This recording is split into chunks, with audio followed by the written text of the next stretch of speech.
Et on enchaîne avec la deuxième partie. Tout de suite, ce sont les catégories, on va dire techniques. Nous, on met technique, on va pas faire photo, décor et puis câblage. On va commencer. Non mais c'est quoi cette Non, mais moi, je attaque respecte des les techniciens que nous deux on mais est? oui, mais moi aussi j'ai déjà fait de la technique, j'ai mis le multiprix chez moi. Et merci à Corentin Faye pour ces 2 € sur le super chat qui nous dit je teste les 2 €. Merci pour ces 4 ans les gars. Merci à toi Merci, Corentin. Merci. Corentin. La bande originale, c'est notre première catégorie des ciné. Bande originale, qui c'est qui a gagné? J'ai cru que tu allais lancer un générique. Bah ou oui, un en truc. fait. Dans Tout de ma suite, tête, musique. Il y avait un générique et tout. Et non, en fait, il n'y en avait pas. Voici nos meilleures bandes originales de l'année 2016. J'aimerais commencer parce que pour moi, il y en a deux. Il y a Manchester by the Sea et il y avait Rogue One aussi. Manchester by the Sea parce que elle contribue, Rogue One, et elle contribue, je trouve, la BO de Manchester by the Sea, énormément au charme du film. Donc voilà, je n'ai pas d'autre chose à dire. Ok, pour moi, mettre Rogue One, ce serait comme mettre les Animaux Fantastiques, c'est-à-dire que c'est un dérivé de ce qu'on connaît déjà et qui n'était pas forcément bien foutu. Pourquoi tu mettrais Rogue One Parce toi, que y a, juste derrière la Manchester fin de la by the Sea BO de Rogue One est très réussie, je trouve. Il faut quand même se rappeler que Michael Giacchino a remplacé Alexandre Desplat au pied levé, et il a dû composer la BO en très peu de temps, et qu'il a réinventé des thèmes de Star Wars, je trouve, de manière réussie, et il en a inventé des nouveaux. Le dernier quart d'heure du film Rogue One avec la BO est vraiment vraiment très classe. C'est marrant parce que tu mets vachement d'espace entre tes mots et tu articules beaucoup ce soir. Oui, mais je sors de l'orthophonie, c'est bon. Et pourquoi Premier Contact, film de Denis Villeneuve, Big B, comme meilleure bande originale? Eh bien, parce que ça swing. Ouais. Parce Non, mais je te que rejoins. parce que je trouve qu'on peut. Alors, j'aime bien parfois slammer et sur la BO de.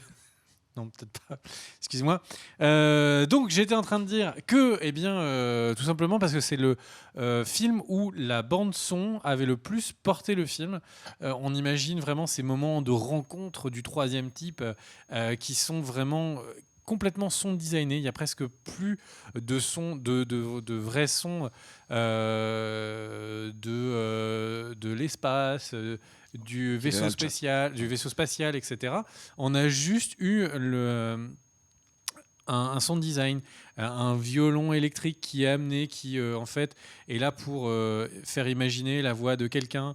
On a énormément de travail qui fait que plus que dans n'importe quel autre film de l'année, j'ai eu l'impression que la musique aidait le film, le portait, et donc c'est pour ça que j'ai voulu donner le prix.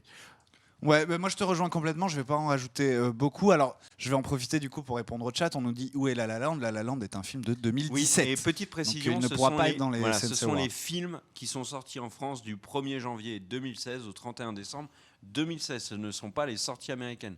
Car The Hateful Eight est un film de 2015, La La Land est un film de 2016, si on se base sur les sorties américaines. Et j'ai transgressé cette règle pour les meilleures comédies, vous verrez. Et il y a un commentaire pour toi, Kerr. Oui, Super chat de... Il y a Jolan Philippe qui me dit que je dois dire son prénom correctement, parce que la semaine dernière, je l'ai cité, et il m'a insulté de tous les noms possibles et inimaginables sur Twitter, parce que j'avais dit Jolan, et visiblement c'est Jolan. En tout cas, quelque chose que je dis bien Jolan, c'est Philippe.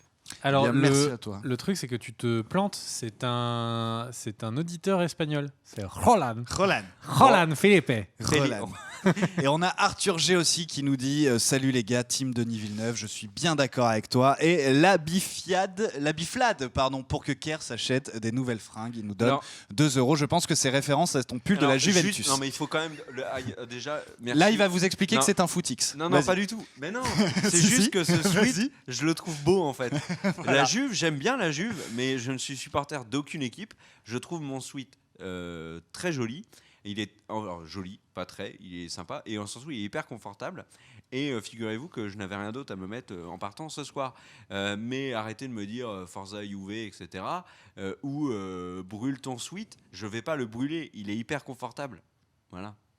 Ok, on nous demande aussi si Room est éligible et on va vous dire que oui. Tout à fait. Il sera peut-être quelque part dans le classement. Catégorie scénario, figurez-vous. Et oui, 4e catégorie de ces Cult and Click Awards. Donc déjà, il n'y a aucun film de Luc Besson dedans, je vous préviens.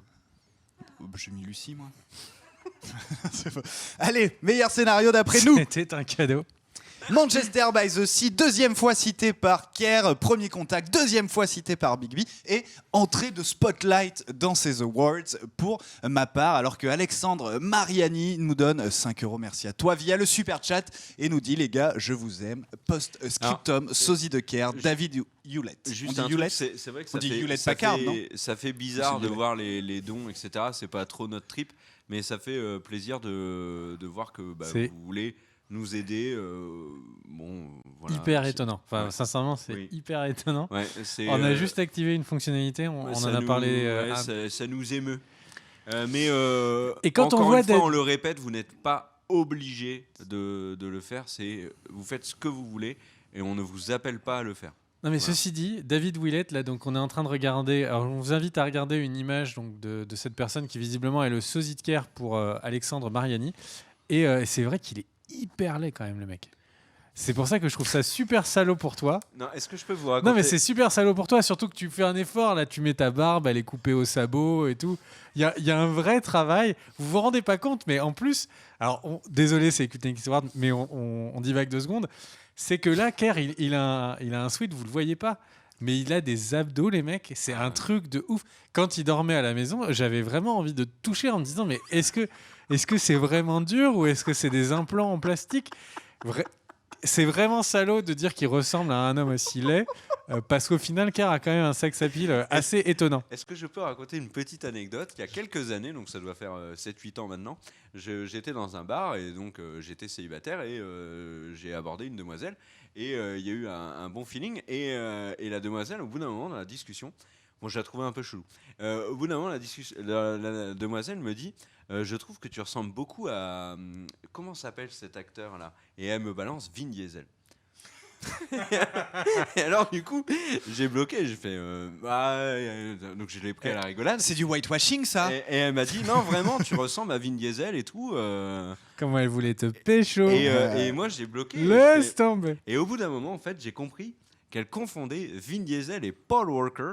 Alors déjà bon c'était hyper pas vrai que je ressemble à Paul Walker, mais avec du Ah, recul peut-être les photos de l'accident ont été quand même assez marquantes.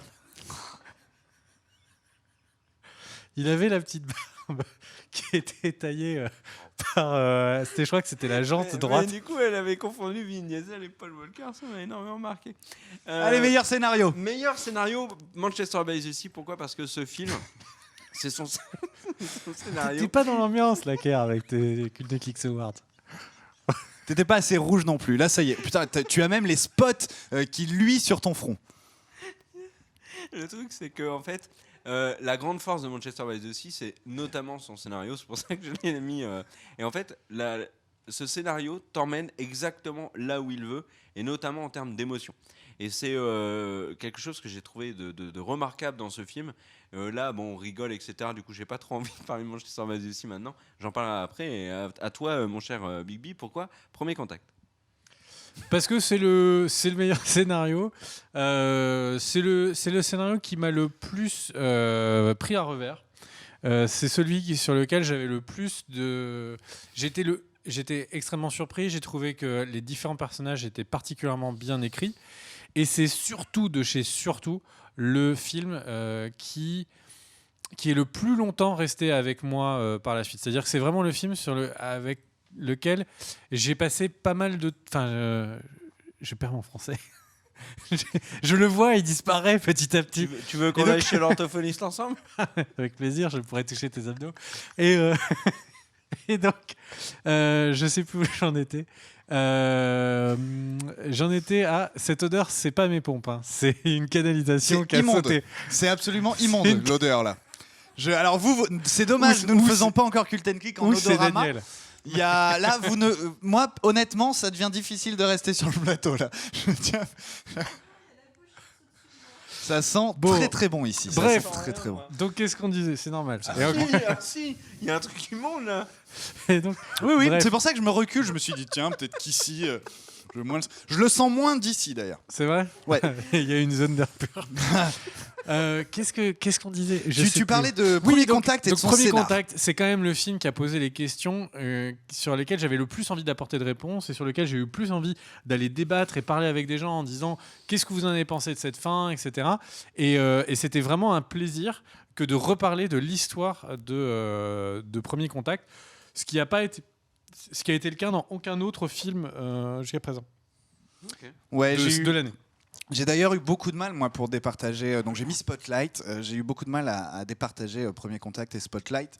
Je suis quand même resté très, très marqué par ce film qui est Spotlight. Alors, ce n'est pas un scénario original, mais j'ai trouvé que la construction, justement, du scénario et la manière dont il distillait les informations au fur et à mesure sur cette enquête à propos de prêtres pédophiles était fait d'une main de maître. J'ai vraiment trouvé le scénario ultra bien écrit et très très bien ficelé de manière à vous tenir en haleine du début à la fin et vraiment pas trop en dire dès le début. Voilà, moi Spotlight est un des films qui m'a vraiment vraiment marqué de cette année 2016 et je tenais qu'il soit présent en tout cas dans un des awards de la liste. Voilà pourquoi Spotlight. On enchaîne avec la plus grosse claque visuelle de l'année. On entend parler effets spéciaux, etc.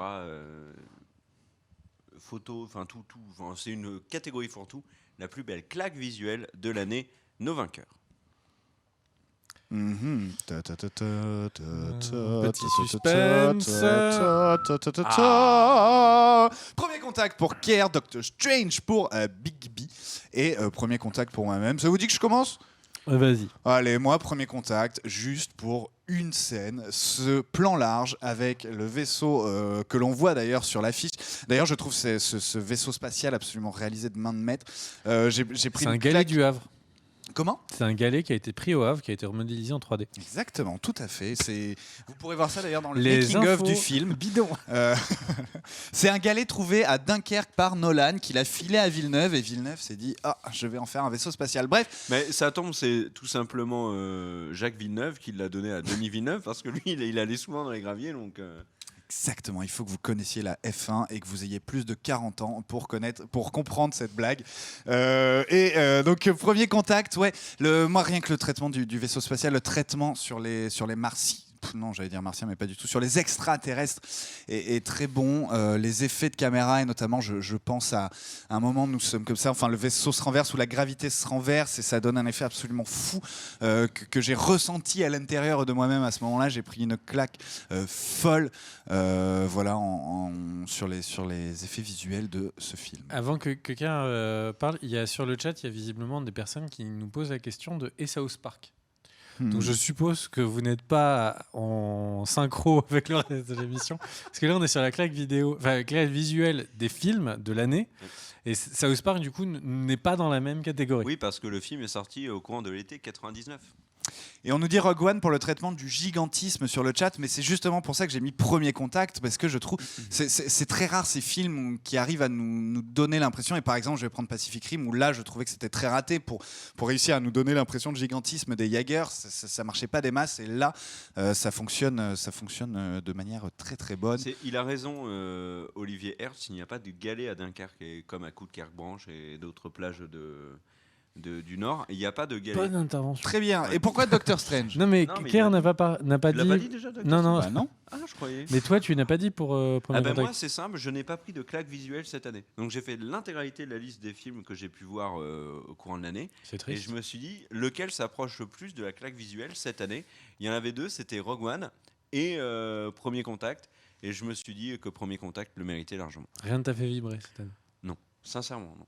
Et tiens, on nous propose les animaux fantastiques sur le chat. Eh ben, j'ai hésité un demi-quart de seconde et j'ai hésité également un demi-quart de seconde sur Doctor Strange parce que tu l'avais mis et j'avais vu avant. Et en fait, pas du tout. J'ai pas du tout pris de claque visuelle sur Doctor Strange. Mais alors toi, pourquoi tu as pris une claque sur Doctor Strange ? Alors déjà on n'a pas de catégorie meilleure photo. Qui est donc le meilleur directeur photo, etc. Et pour moi, une claque visuelle, je l'ai compris, en tout cas quand on a fait la catégorie, j'avais plus compris en mode qu'est-ce qui vous en a mis le plein les mirettes par la création des plans, les trucages, etc. Si on avait été sur la photo pure, je n'aurais peut-être pas mis Doctor Strange, mais en termes d'effets spéciaux qui littéralement vous en fait voir de toutes les couleurs, vous retourne la tête, vous la vomissent pour ensuite la régurgiter et ensuite vous dire attention, c'est pas très bon de faire ça. Photo, j'aurais mis The Revenant, moi, tu vois, par exemple. Oui, mais Ouais. je suis d'accord, ça aurait pas été Doctor Strange. Alors je dis ça parce qu'il y en a beaucoup qui en parlent. Tu peux pas mettre The Revenant en claque visuelle quand tu vois la gueule de l'ours et d'autres Mais animaux si, qui mais sont. l'ours, je l'ai trouvé super bien fait, moi. Hmm. J'ai rarement vu une scène au ciné Mais t'as oublié tes qui m'a lunettes aussi autant, quand t'étais allé voir autant le film. impressionné que la scène de l'ours. Le film, t'étais pas allé voir avec tes lunettes.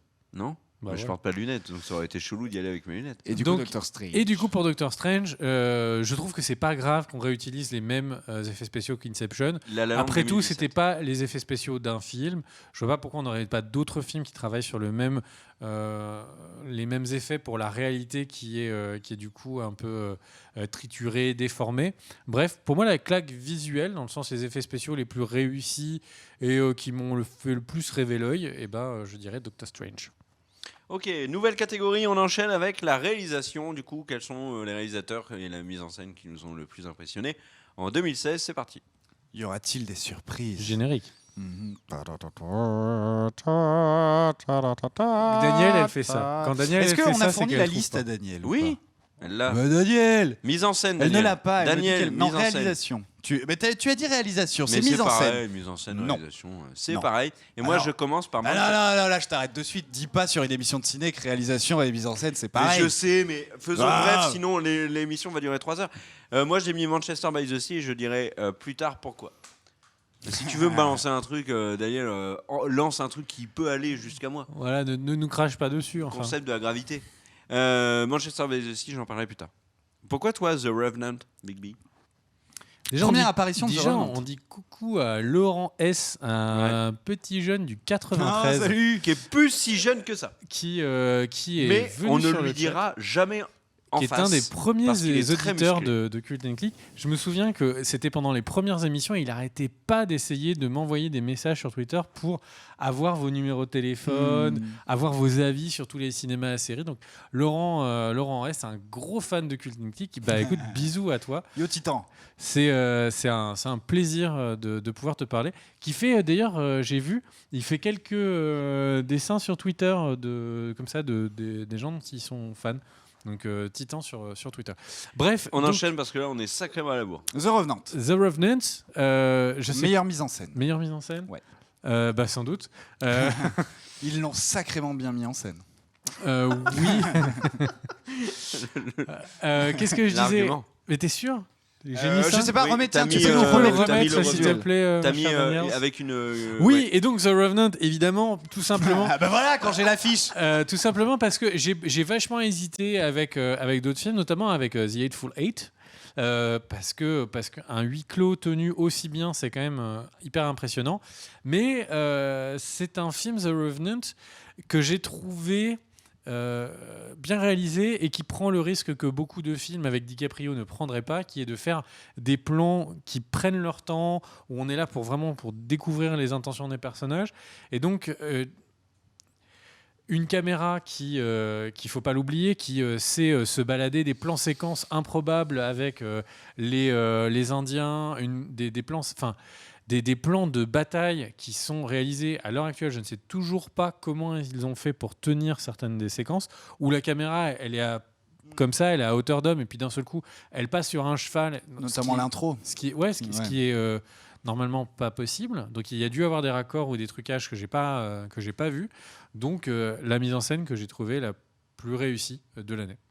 Eh bien, je vais rebondir parce que tu as parlé de Hateful Eight et c'est justement précisément pour ce que tu as dit que j'ai mis Hateful Eight. Tu as dit qu'un huis clos pour captiver le spectateur, il faut y aller. C'est-à-dire que pour dynamiser ton film, tu vas pas le faire par un changement de décor, mais par un placement très précis de tes acteurs et une gestuelle aussi très précise qui permet de faire vivre un espace qui ne change jamais. J'aurais pu mettre Room dans ce cas, mais j'ai pas mis Room parce que j'ai trouvé que le huis clos de Room était dynamisé grâce à une réalisation et non pas grâce à une une mise en scène, c'est-à-dire que Room, ça reste des plans très serrés, c'est-à-dire qu'on a un huis clos à l'intérieur d'un huis clos dans Room, alors que là, c'est vraiment la mise en scène de Tarantino qui a fait le taf sur The Hateful Eight, et je l'ai trouvé, j'ai trouvé la mise en scène de ce film formidable. Et toi, tu as mis Manchester. Ouais, je l'ai dit, j'en parlerai plus tard dans les Awards. C'est la Ça t'a fin. calmé là ou pas? C'est la fin de cette seconde partie sur les Critical Awards ciné. On enchaîne. Donc pour ceux qui nous ont regardé en vidéo, merci à tous. Let's go!